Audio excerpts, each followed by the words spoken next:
नमस्कार. जनगणना 2026-27मध्ये पर्यवेक्षक यांची कार्य व जबाबदारी याविषयीची माहिती या व्हिडिओमध्ये पाहणार आहोत. तर सुरू करूया आजचा व्हिडिओ. एक प्रशिक्षण व साहित्य तपासणी. यामध्ये जे पर्यवेक्षक आहेत त्यांना सुरुवातीला सर्व प्रगणकांना अधिकृत प्रशिक्षण मिळाले आहे का ते तपासावे लागेल.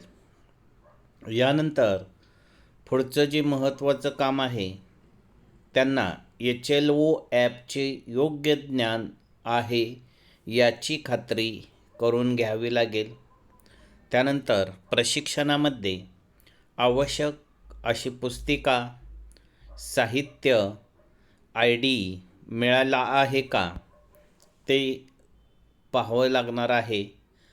प्रशिक्षणात दिलेल्या सूचनांचे पालन होत आहे का ते तपासून घ्यावे लागेल आणि कामात काही कमतरता असल्यास त्वरित दुरुस्ती करावी लागणार आहे.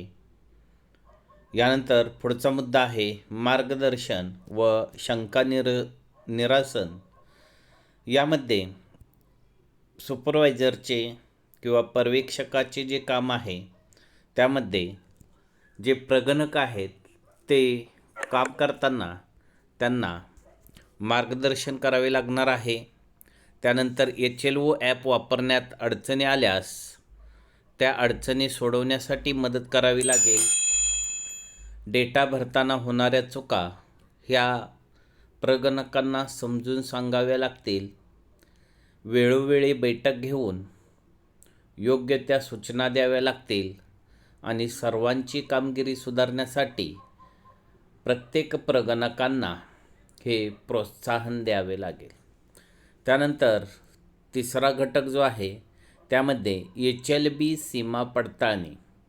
यामध्ये इथून पुढचं जे काम आहे ते प्रत्यक्ष फील्डवर जाऊन आपला जो ब्लॉक आहे तो तपासावा लागेल. यानंतर HLBच्या सीमा आणि लँडमार्क योग्य आहेत का ते पाहावे लागणार आहे. नकाशानुसार क्षेत्र जे आहे ते क्षेत्र जुळते का ते तपासावे लागेल. काही विसंगती आढळल्यास त्याची नोंद करावी लागेल आणि अचूकता राखण्यासाठी पुन्हा तपासणी करावी लागेल. काही ठिकाणी बदल असेल त्या बदलांची माहिती देणे. उदाहरणार्थ HLBमध्ये झालेल्या बदलांची नोंद घ्यावी लागेल. नवीन इमारती किंवा क्षेत्र वाढले असल्यास लक्षात घ्यावे लागतील. ही माहिती वरिष्ठ अधिकाऱ्यांना कळवावी लागेल. आवश्यक असल्यास सुधारित नकाशा तयार करावा लागेल आणि सर्व बदल वेळेवर अपडेट करावे लागतील. त्यानंतर पाचवं महत्त्वाचं काम आहे लेआउट मॅप तयार करणे. या ठिकाणी सर्व HLB कव्हर करणारा मॅप तयार करावा लागणार आहे. सुपरवायझरी सर्कल या ठिकाणी स्पष्ट दाखवावी लागेल. प्रत्येक क्षेत्राची मर्यादा या ठिकाणी नीट दर्शवावी लागणार आहे.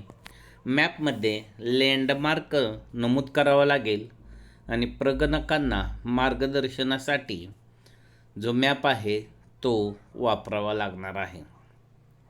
यानंतर डेटा निरीक्षण. प्रगणकाने भरलेला डेटा नियमित तपासा. चुकीची किंवा अपूर्ण माहिती ओळखा. आवश्यक दुरुस्ती करण्यास सांगा. कामाची प्रगती सतत पहा आणि वेळेत काम पूर्ण होत आहे का ते तपासा. यानंतर पुढचा मुद्दा आहे डेटा प्रिव्ह्यू व तपासणी. यामध्ये सुपरवायझर ॲप वापरून डेटा पाहावा लागेल. त्यामध्ये प्रत्येक नोंद अचूक आहे का ते तपासणी करण्याचं काम आहे. त्यानंतर डुप्लिकेट किंवा चुकीची नोंद शोधावी लागणार आहे. डेटा पूर्ण आहे का याची खात्री करावी लागेल आणि आवश्यक असल्यास दुरुस्ती करून घ्यावी लागेल. पुढचा मुद्दा आहे गॅप किंवा ओव्हरलॅप टाळणे. म्हणजे दोन HLBमध्ये अंतर राहणार नाही याची खात्री करून घ्यावी लागेल. कोणतेही क्षेत्र दुप्पट मोजले जाणार नाही याची काळजी घ्यावी लागेल. सर्व क्षेत्रे व्यवस्थित कव्हर झाली आहेत ते तपासावे लागेल.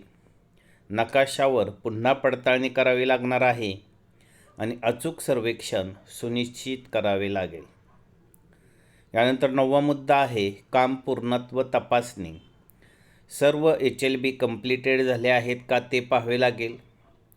अपूर्ण काम त्वरित पूर्ण करून घ्यावे लागेल. प्रगती अहवाल तयार करावा लागणार आहे. वेळेवर काम पूर्ण झाले आहे का ते तपासा. वरिष्ठांना अंतिम माहिती द्या. शेवटचा मुद्दा आहे पेपर मोड डेटा एंट्री. पेपर मोडमध्ये घेतलेली माहिती ही आपल्याला तपासावी लागेल आणि ती वेळेत ऑनलाईन भरली जाते का ते पाहावे लागणार आहे. डेटा एंट्रीमध्ये होणारे जे चुका आहेत ते टाळावे लागतील. वेब पोर्टलवर अचूक नोंद करावी लागणार आहे आणि सर्व माहिती सुरक्षित आणि पूर्ण ठेवा. सर्वांना जनगणनेसाठी या नियमावलीचे मार्गदर्शन करावे लागणार आहे. धन्यवाद.